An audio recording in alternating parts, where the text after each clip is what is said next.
चीन के no entry zone में घुसे यूएस फाइटर जेट। ईरान ने ईयू नौसेना वायुसेना को बताया आतंकी। समुद्र के रास्ते ग्रीनलैंड पहुंचा अमेरिकी अस्पताल। क्यों नहीं थम रहा अफगान पाकिस्तान संघर्ष। भूकंप से कांपा नेपाल का कोशी प्रांत। भारत ने बदली कच्चे तेल की रणनीति। नमस्कार, मेरा नाम है शालिनी और आप देख रहे हैं द न्यूज 15। स्वागत है आपका हमारे खास प्रोग्राम दुनिया के हालचाल में। चलिए नजर डालते हैं बड़ी खबरों पर विस्तार से। 18 फरवरी 2026 को येलो सी यानी कि पश्चिमी सागर के ऊपर अमेरिका और चीन के बीच हल्का तनाव देखने को मिला। अमेरिकी सेना ने दक्षिण कोरिया के ओसान एयरबेस के करीब 10 F-16 फाइटर जेट उड़ाए।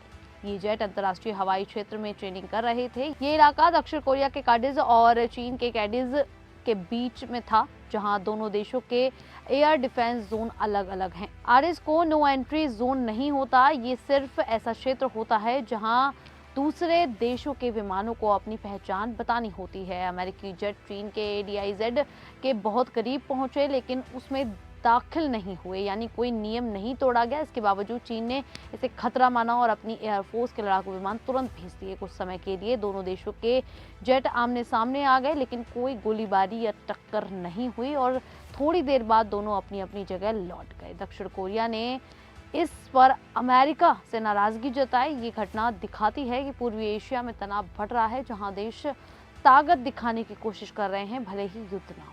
तो वहीं ईरान ने यूरोपीय संघ के सदस्य देशों की नौसेना और वायुसेना को आतंकवादी संगठन घोषित कर दिया है। ये कदम यूरोपीय संघ द्वारा ईरान की इस्लामिक रिवॉल्यूशनरी गार्ड कॉर्प्स को आतंकवादी संगठन घोषित करने के जवाब में उठाया गया है।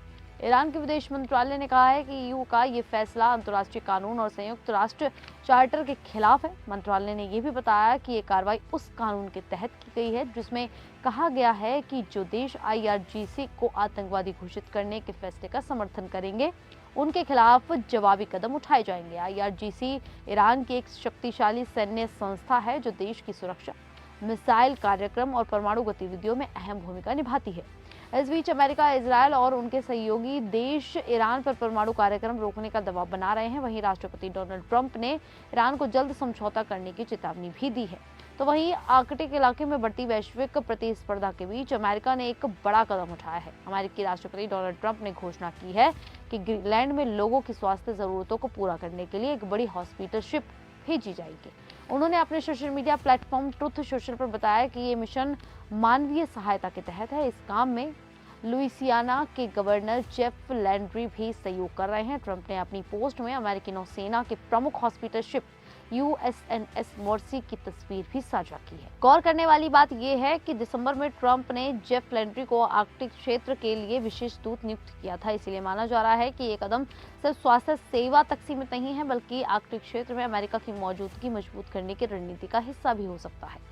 ग्रीनलैंड आधिकारिक रूप से डेनमार्क के अधीन एक अर्ध स्वायत्त क्षेत्र है। इसकी भौगोलिक स्थिति बहुत अहम है क्योंकि ये उत्तरी अटलांटिक और आर्कटिक समुद्री मार्गों के बीच स्थित है। यही वजह है कि रूस और चीन जैसी बड़ी शक्तियां भी इस क्षेत्र में रुचि दिखाती हैं। ऐसे में हॉस्पिटल शिप की तैनाती को अमेरिका की सॉफ्ट पावर बढ़ाने की कोशिश के रूप में देखा जा रहा है। तो वहीं आपको ये भी बता दें कि पाकिस्तान और अफगानिस्तान के बीच तनाव अब काफी बढ़ गया है और मामला सैन्य कार्रवाई तक पहुंच गया है। रविवार सुबह पाकिस्तान की सेना ने अफगानिस्तान के सीमावर्ती इलाकों में एयर स्ट्राइक की। पाकिस्तान का कहना है कि ये कार्रवाई तहरीके तालिबान पाकिस्तान और इस्लामिक स्टेट के 7 ठिकानों पर की गई। सरकार के मुताबिक ये हाल के आतंकी हमलों के जवाब में किया गया इंटेलिजेंस आधारित ऑपरेशन था। मानवाधिकार संगठन IHRF ने दावा किया है कि इन हमलों में 16 लोगों की मौत हुई है, जिनमें महिलाएं और बच्चे भी शामिल हैं। हालांकि आधिकारिक आंकड़े अभी सामने नहीं आए हैं। अफगान तालिबान ने इस हमले का जवाब देने की चेतावनी दी है। दोनों देशों के बीच विवाद की बड़ी वजह TTP को लेकर मतभेद है। पाकिस्तान का आरोप है कि TTP को अफगान जमीन से समर्थन मिलता है, जबकि तालिबान इससे इनकार करता है। 2021 में तालिबान की वापसी के बाद से दोनों देशों के रिश्ते लगातार तनावपूर्ण बने हुए हैं। वहीं नेपाल के कोशी प्रांत में रविवार सुबह भूकंप के झटके महसूस किए गए, जिससे इलाके में लोगों के बीच डर का माहौल बन गया। National earthquake monitoring and research centre के मुताबिक भूकंप की तीव्रता रिक्टर स्केल पर 4.1 रही। ये भूकंप सुबह 7:30 बजे आया और इसका केंद्र शंखुवासभा जिले के रिताक इलाके में था, जो काठमांडू से करीब 475 किलोमीटर पूर्व में स्थित है। भूकंप के झटके आसपास के जिलों तापलेजुंग और भोजपुर में भी महसूस किए गए। हालांकि राहत की बात यह है कि अब तक किसी तरह के जान माल के नुकसान या किसी के घायल होने की कोई खबर नहीं मिली है। नेपाल में अक्सर छोटे मोटे भूकंप आते रहते हैं। इसकी मुख्य वजह यह है कि देश हिमालय क्षेत्र में स्थित है, जहां भारतीय और यूरेशियन टेक्टोनिक प्लेटें आपस में टकराती रहती हैं। इसी कारण नेपाल भूकंप के लिहाज से संवेदनशील देशों में गिना जाता है और लोग हमेशा सतर्क रहते हैं। तो वहीं वैश्विक दबाव और बदलते हालात के बीच भारत ने कच्चे तेल की खरीद में धीरे धीरे बदलाव शुरू किया है। हाल के आंकड़ों के मुताबिक रूस से तेल का आयात कम हो रहा है, जबकि सऊदी अरब फिर से भारत के बड़े सप्लायर के रूप में उभर रहा है। ये बदलाव अचानक नहीं किया गया है, बल्कि धीरे धीरे किया जा रहा है, ताकि देश की ऊर्जा जरूरतों और रिफाइनरियों के काम पर असर न पड़े। 1 से 18 फरवरी के बीच भारत ने औसतन 48.5 लाख बैरल प्रतिदिन कच्चा तेल आयात किया, जो जनवरी के मुकाबले करीब 8% कम है। रूस से तेल की आपूर्ति दिसंबर में 12.8 लाख बैरल प्रतिदिन थी, जो फरवरी की शुरुआत में घटकर करीब 10.9 लाख बैरल रह गई।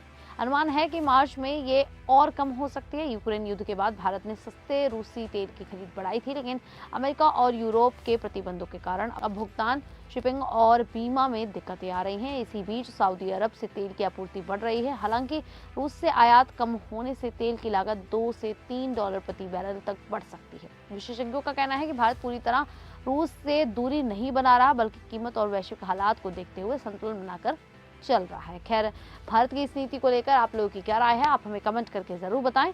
अभी के लिए इतना ही, फिर हाजिर होंगे ऐसे ही देश और दुनिया से जुड़ी बड़ी खबरों के साथ। तब तक के लिए देखते रहिए द न्यूज़ 15।